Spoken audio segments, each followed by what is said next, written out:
And welcome to another Cardinals Nest on HBC TV 25, the sports show devoted exclusively to St. Mary's University and its athletic programs. Dean Beckman joined by Donnie Netto, the sports information director for the Cardinals. And Donnie, I know there's truly never a downtime in your job, but if there was to be a slower than normal time, this is sort of it, right? Like no the early springtime here? No question. Although Coach Winnicky kind of cut into that last weekend, deciding to play a couple of baseball games that early in March. But yeah, it is a little bit slower time. We've got a lot of postseason honors for our winter teams, and our spring teams are kind of off of a spring break because our break is so early that now we've got a couple of weeks here where most of their opponents are all on their spring break, so it's a little bit of a lapse. And I know we can talk to TJ a little bit about the importance of trying to keep everybody fresh and going. A lot of times when they're stuck inside, fortunately this year has been really nice in terms of being able to get outside, but with the weather the way it is today and yesterday, they've had to kind of work things around a little bit, and that's the beauty of spring sports is you spend more time on the Weather Channel than you do on anything else.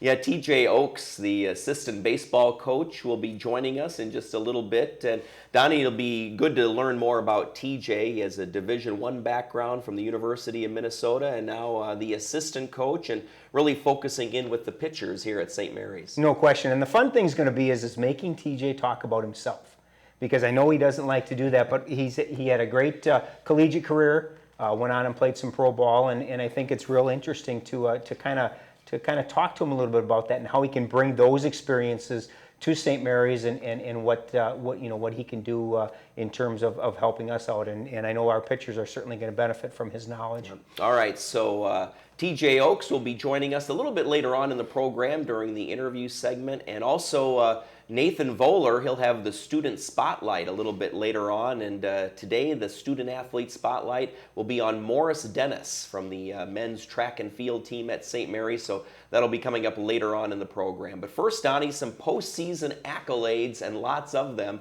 for the women's basketball team, and not only the team, but the coach as well. But let's start out with the national award that went out to Brandy Blattner. Yeah, D3Hoops.com. Brandy was a second team All-West region, which is a fantastic honor. And I think the one that's even more impressive than that is she was named the West Region Rookie of the Year.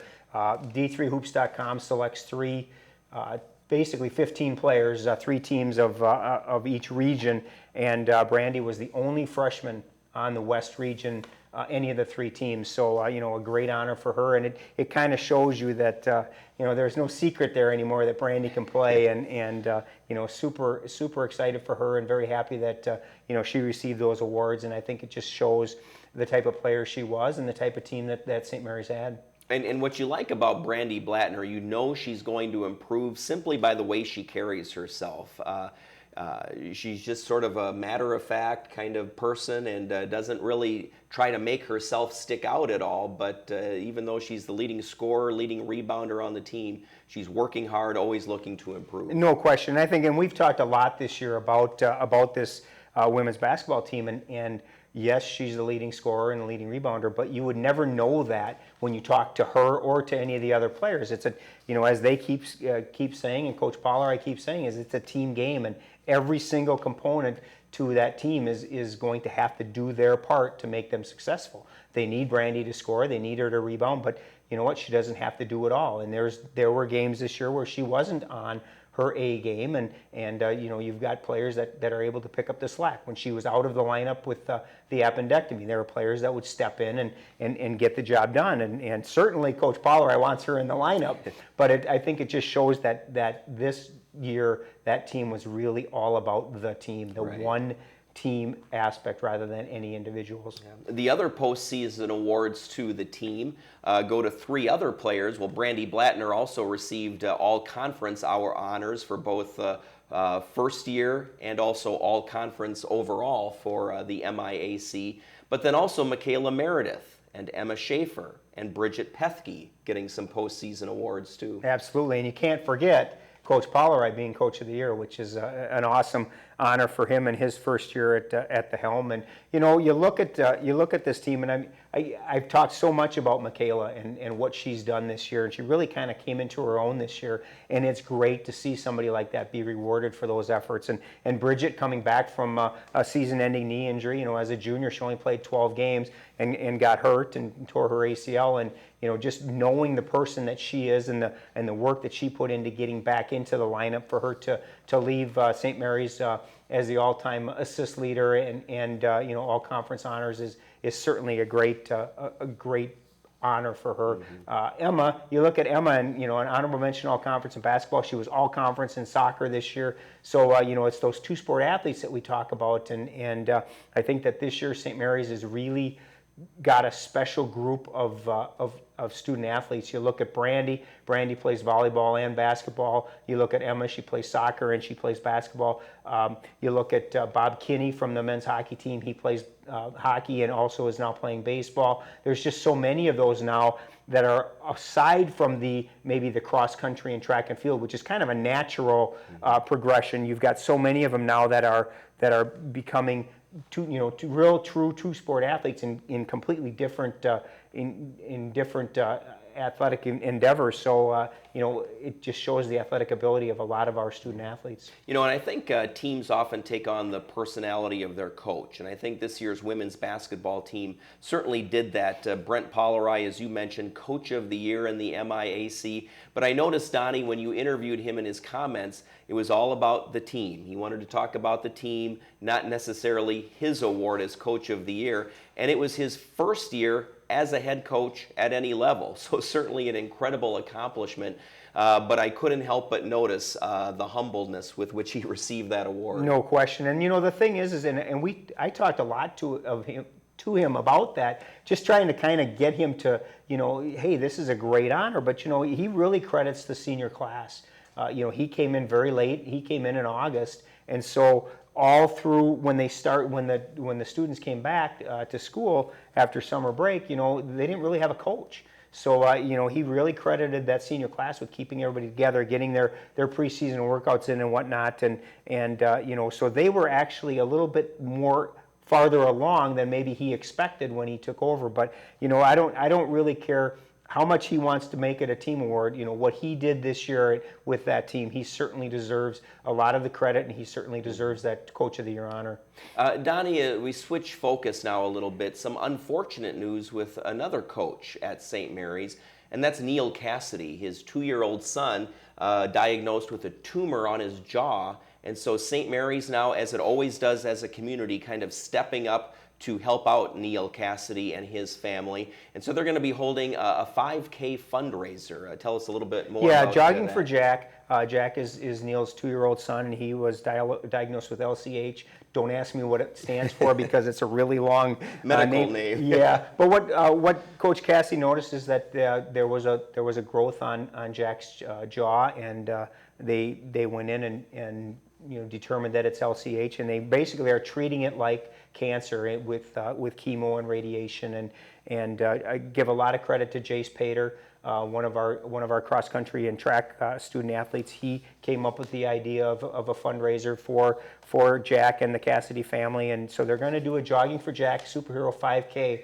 And it's going to be one of those things that this campus community just really, really, really gathers around people in need, and it's going to be a great day. It's going to be a lot of fun. It's going to be April 10th at 2:00, starting right outside the Toner Center. And so it's one of those things that we want to help Jack out, and we want to help Coach Cassidy and the family with some of their medical bills. And so Jace came up with this idea, and I think it's a great one, and I think that it's going to be just a phenomenal event. And if you would like to register and help out with that event and participate, you can do so through the St. Mary's website. Just check that out, and it'll be definitely go to a great cause. That's April 10th on the St. Mary's campus. Donnie, finally, besides baseball, just one other team in action this past week, and that was men's tennis. They pick up a couple of losses. Yeah, Coach Hallberg has got a tough schedule. you look at their conference schedule right now and the teams that they've played everybody at the very top of the conference, and that includes St. John's and St. Thomas, and so it was a tough weekend for them with a 9-0 and an 8-1 loss. But I know, talking to Jeff, the guys are playing very well. It's just right now that they've come across some competition that is just, depth-wise is just so talented that it's been tough for them, and they've got a big weekend coming up, and so they'll just continue to battle along and see what happens as the season continues. Yeah, Concordia and Bethel coming up next, and on the women's side, they sort of had this past week off from competition. They're back in action at St. Kate's and at Concordia, so some road contests there. All right, stay tuned here to the Cardinals Nest on HBC. TJ Oakes, the assistant baseball coach, is in next on the Cardinals Nest. Want the latest news on St. Mary's University athletics? Watch the Cardinals Nest on HBC TV 25. Dean Beckman and SMU Sports Information Director Donnie Netto will talk about the past week in Cardinal athletics, highlighting the best in each Cardinal sports team. Player and coach guests will add their stories and insight each week with new shows Thursdays at 5 p.m. and replays Fridays at 6:30 p.m. and Saturdays at 7:30 a.m. on HBC TV 25. Go beyond entertainment with HBC GigaWorld and get the broadband experience. Video chat without buffering. Stream your favorite shows and movies with TV to go. Dominate your online games and more with gigabit internet speeds. Watch over 300 video channels, including high definition, sports, HBO, Cinemax Stars Plus, Encore Showtime, and more. Call friends and family with reliable, crystal clear, unlimited local and domestic long distance phone service. Experience broadband the way it's meant to be with HBC GigaWorld. Visit hbci.com to get started today. And welcome back to the Cardinals Nest on HBC TV 25. Dean Beckman, Donnie Netto, the sports information director for the Cardinals, and TJ Oakes. TJ is the assistant baseball coach, brand new, first year at St. Mary's. So TJ, welcome to St. Mary's and your first appearance on the Cardinals Nest. Thanks for having me, Dean. Yeah, you bet. So now Donnie says you're a little bit shy. So far I haven't seen that, TJ. So why don't you tell our viewing audience a little bit about yourself, your baseball background, where you went to high school, maybe how you got started in baseball, how you got so good at baseball, and then your trajectory from there. Okay. Growing up around the game of baseball my whole life. My dad's been a coach his whole life. He started in the San Francisco Giants organization, spent 16 years in their organization. So as a player/coach. So I grew up around the ballpark. He took me to the locker room. He took me to the field, threw me BP, throwing on the mound ever since I was ever since I can remember. So that's how it all started. It was an awesome lifestyle for us kids. Got to go to the park every day, meet the players, get autographs, take BP, play catch with the guys. So it was awesome for us. A little hectic for my parents, so traveling all over the country. I've got two brothers, one older brother and one younger. So trying to keep up with our lifestyle. Now, where did you grow up? So we grew up in the Crescent, Minnesota during the off seasons, and then during the season we would travel wherever my dad was assigned. So anywhere from San Jose, California to Shreveport, Louisiana. I was actually born in Shreveport, Louisiana. So we would travel and live in an apartment wherever he was located for that season. So he spent years as a minor league pitching director where he'd travel a different place every week, and then he'd spend time as just a pitching coach for a certain organization. So we would just travel wherever he went, and then in the off season we would live in the Crescent, Minnesota. But we've always lived in Minnesota during the off season, so this is Minnesota is where my heart is. Yeah, good. And then we moved to Jordan, Minnesota. My dad got the pitching coach job at the University of Minnesota. This will be his 18th season coming up. So a little more of a family-oriented style as a college coach than a professional coach, a little more settled into one spot. So that was kind of the reasoning for his switch to professional ball to college ball. And it's been awesome. I grew up around the Gopher baseball program. Went to Jordan High School, played baseball and basketball there, and then got the luxury of playing for my dad at the University of Minnesota. And played 3 seasons for him, and then I got drafted by Colorado Rockies.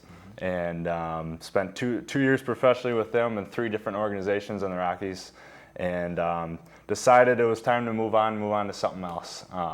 Wanted to make a difference in the lives of others, and I didn't feel like I was getting that opportunity in the minor leagues of professional baseball.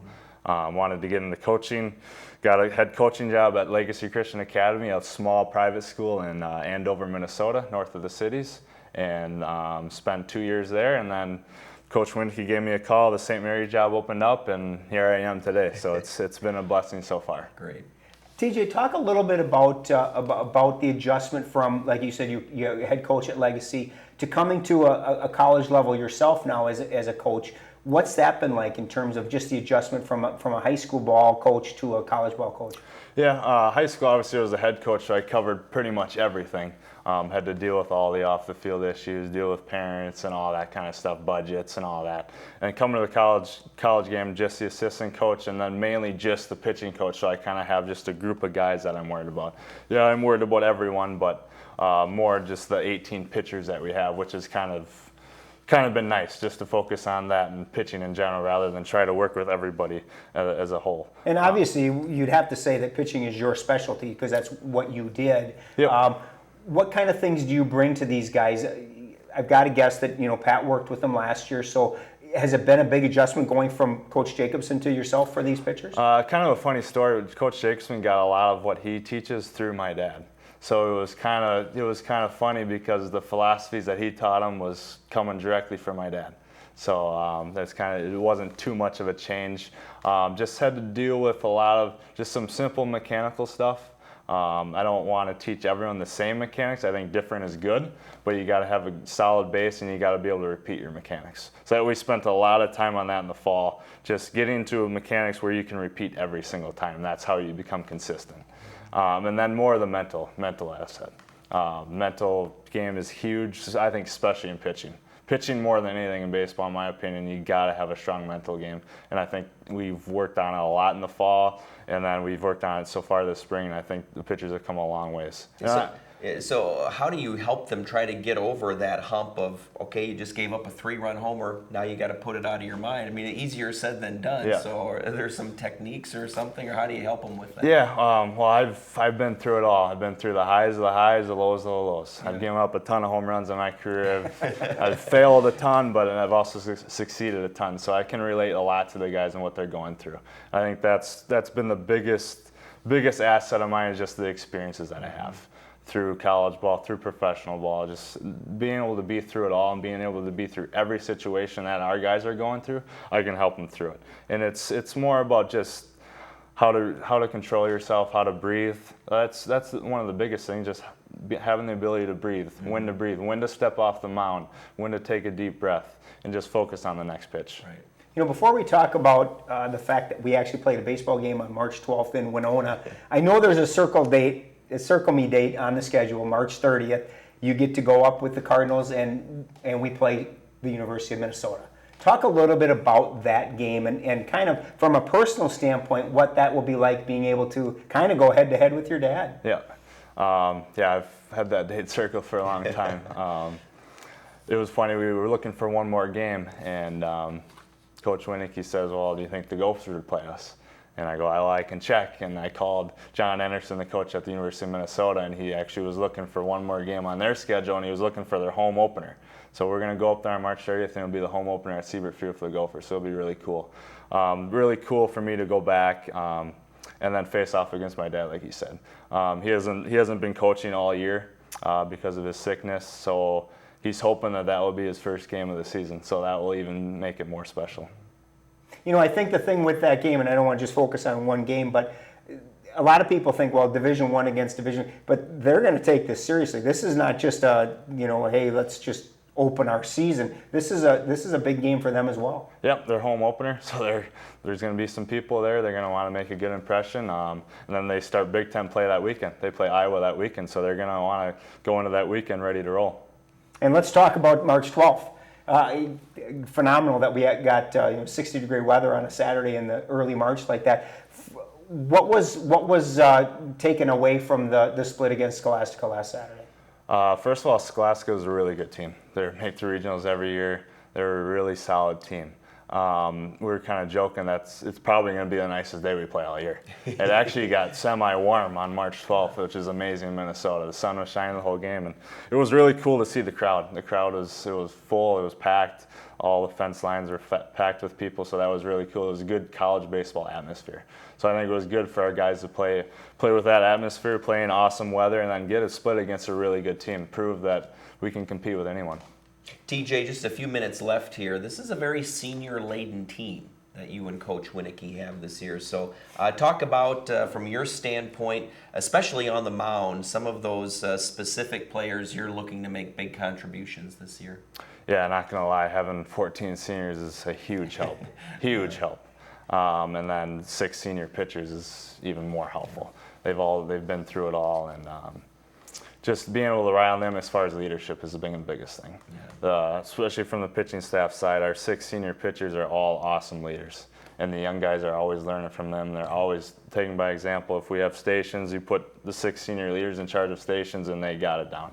And they're gonna take what you say and they're gonna do it to their best of their ability. And I think the leadership has been the biggest thing as far as our seniors. You know, and with so many good pitchers too, were you able to use your senior spring trip to Florida to try to figure out where they might best fit, either in the rotation or out of the bullpen? Yeah, we have a lot of senior starters right now. They've been in the program for a few years now, and they have been starters, so they're used to that. So we did that, and then we're just trying to figure out different roles for especially the younger guys of where are they fitting in. And conference, you're going to need 4 starters, play 4 games a week, so we're going to need 4 solid starters. And as of right now, we're going to have 3 seniors and a junior be the starters, but obviously that can change throughout the year. And then just trying to piece it together and find roles for the other guys. You know, it's interesting because you did mention that you have 18 pitchers, 6 of them seniors. That's not necessary. People might think that, oh my gosh, 18 pitchers. You need that many pitchers in a season of college baseball, don't you? Yeah, of course. Yeah, I think we use 13 of them down in Florida. So yeah, you need arms, especially when the MAC's going to 7 and 9 inning games. You're going to need a lot of arms. Yeah, I mean, and I think people forget, these are double headers that you play. I mean, this is not just one game. So you've got 2 games every date that you play. So if a pitcher pitches in the first game, probably not going to pitch in the second. Right. So you're going to need that many more pitchers. Yeah, all right, TJ Oaks, thanks for joining us here on the Cardinals Nest. Good luck the rest of the season. Thank you very much. I appreciate it. All right, stay tuned. Our student athlete spotlight, Nathan Voller, will spotlight Morris Dennis. That's coming up next here on HBC. Hi, I'm Dan Picarino with HBC. Our goal has always been to offer the very best TV experience and value possible. Customers often ask, why do we have to pay for a bunch of channels we don't even watch? It's kind of like this. Imagine going into a convenience store and wanting to buy a bag of chips. But to get those chips, you're required to also purchase a candy bar, a slice of pizza, a sandwich, and a pack of gum. That's how one channel you want becomes 4, 5, or even more channels in your lineup. Today, there are 6 multi-billion-dollar corporations that control 90% of the existing networks and programming. We feel strongly that these corporations should not be allowed to double or triple their rates from year to year. There are times that HBC must challenge these media companies to keep their rates reasonable. We hope you will join us in this fight. Please visit tvonmyside.com/HBC to learn more. And thank you for choosing HBC.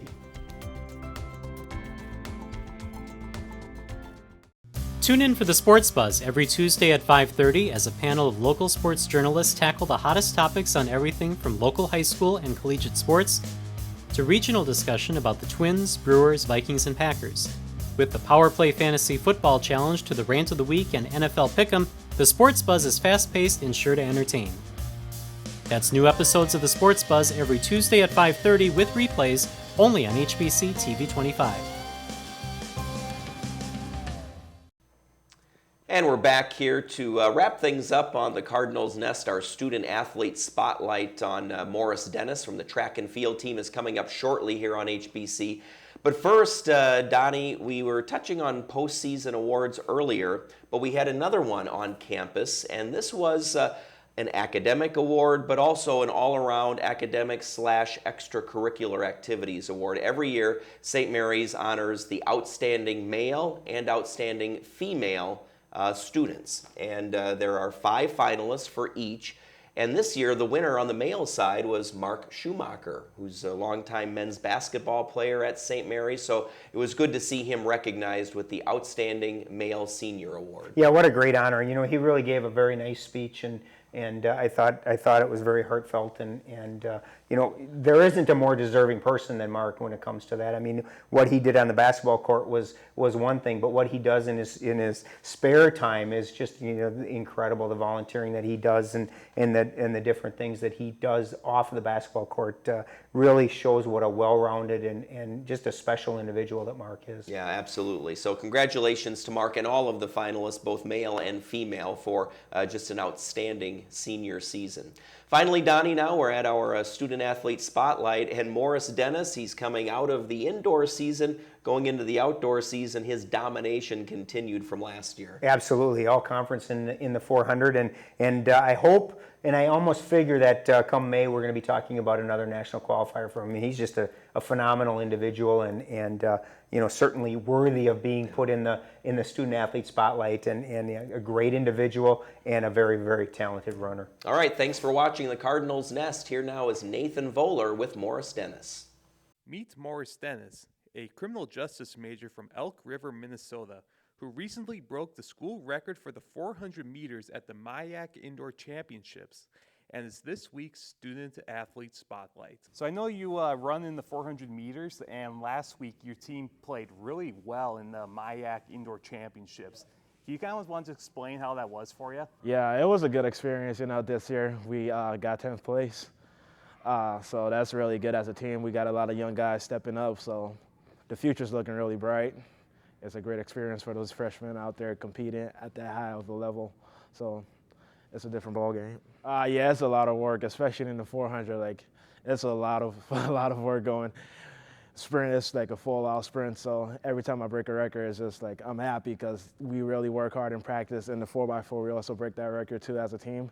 So it's a hard work, and just having my teammates there to push me on, encourage me. Well, my freshman year of high school, I actually started on the distance team, did the mile and 800. Didn't work out. Yeah, I came back my sophomore year of high school, then I started doing the 400s. My first 400 was a 58 seconds, and my coach just really thought I had what it takes to, you know, drop down, and it paid off. So after that, I just been stuck doing the 400s. Oh yeah, see, freshman year, like nobody really knew who I was. I was just another freshman on the team, but now this year, the bars are higher, standards are higher, the expectations are way more, so.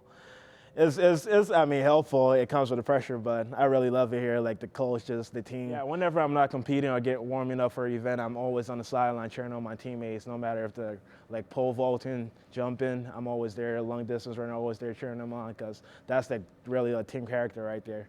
You being able to cheer your teammates on and encourage them, because that's really helpful even when you're racing too. If you hear your teammates cheering, it just encourages you to go faster. So yeah, I love everybody. Like before the indoor season actually started, we had a little team camp on campus. We just did a lot of bonding activities, and that just helped brings the team closer. And all those guys, they're great guys and girls, so it's just fun being around them. I mean, we're on the bus like every Saturday together, so you learn to love them. I'm currently a criminal justice major, so that's what I'm doing right now. Is there like any reason why you decide criminal justice? You hope to work for the police someday? Yeah, I hope to be a cop one day. Like right now, like I always growing up wanted to help people and be actually active in the neighborhood community, helping out people. So being a cop was like, in my option, the best way to go at it, because you're actually hands-on with the community, see what's going on and all that. Mary's coach. I visited here my senior year, and I just loved it. I loved the town. We're known as beautiful, and the campus is like small. You know, everyone's like a close family. So that's why I'm here. I just love the environment. I love the outdoor track. It's really nice. It's beautiful. And the view of the bluff right there is perfect. But yeah, it's probably my favorite because it's your home track. Gotta love it. Yeah, see, the indoor track for a 400 is 2 laps around, so you really have to know when to kick, when to reserve your speed, work in the first curve. But I personally like the outdoor 400 because it's just, I'm always good at the end, striding it out. So, and you only got 2 curves to run instead of 4. Yeah. And it's just, I like the outdoor track better. So, well, right now we're a young team. We're like coming up. So if you come here, it's a chance that you're not just going to be another member on the team. You're actually going to be someone. And the coaches, like, they cater to you. They make sure you get what you need. They don't just push you up because you're not good or whatnot. So it's good, and everybody understands your teammates. They're going to be here to support you. So I feel it's like a close-knit family with the coaches, trainers, and strength and conditioning coach. Everybody works as one.